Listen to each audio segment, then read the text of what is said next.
रामकृष्ण हरी. कटेवरी हात विटेवरी उभा तोच जगाचा पोशिंदा. आणि याच पंढरीत याच भाविकांसाठी सागर डेव्हलपर्स घेऊन आले आहेत भव्य ओपन प्लॉट प्रकल्प, ते सुद्धा दर्शन रांगेच्या अगदी जवळ. इथे पाठीमागे आहे दर्शन बारी. नगरपालिका हद्दीतील नियोजित आराखड्यातील 50 फूट डीपी रोड. संपूर्ण प्रोजेक्टमध्ये अंतर्गत street lights, plot demarcation, plantation आणि प्रत्येक प्लॉटला स्वतंत्र नळ कनेक्शन. संपूर्ण प्रोजेक्टला तारेचे कंपाऊंड.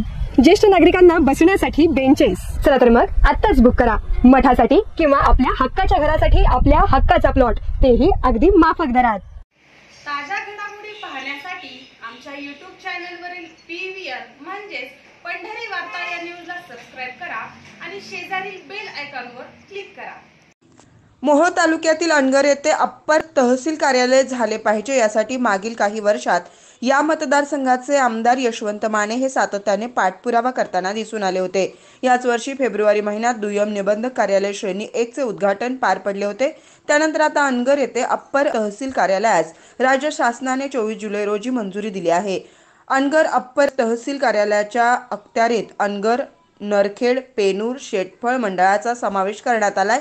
तर मोहोळ येथील तहसील कार्यालय अंतर्गत टाकळी, सी, कंदर, मोहोळ, कामती, वाघोली, सावळेश्वर या महसुली मंडळाचा समावेश आहे. नवीन पदांची नियुक्ती होईपर्यंत मोहोळ तहसील कार्यालयातील 7 अधिकारी व कर्मचारी नवीन अपर तहसील कार्यालयात कार्यरत राहतील. अपर कार्यालयासाठी मोहोळ तहसीलदार व पुणे विभागातून 1 अपर तहसीलदार, 1 नायब तहसीलदार, 1 अव्वल कारकून तसेच 4 महसूल सहाय्यक लिपिक अशी एकूण 7 पदे उपलब्ध करून द्यावीत अशी सूचना उपसचिवांच्या आदेशात केली आहे. आमदार यशवंत माने हे माजी आमदार राजन पाटील यांच्या मार्गदर्शनाखाली मोहोळ तालुक्यातील विविध विकास कामांसाठी शासन स्तरावर पाठपुरावा करून कोट्यवधी रुपयांचा निधी मंजूर करून आणत असल्याचं चित्र पाहावयास मिळत असताना आता अनगर येथे अपर तहसील कार्यालयास मंजुरी मिळाल्यानं मोठं समाधान व्यक्त होताना दिसून येत आहे.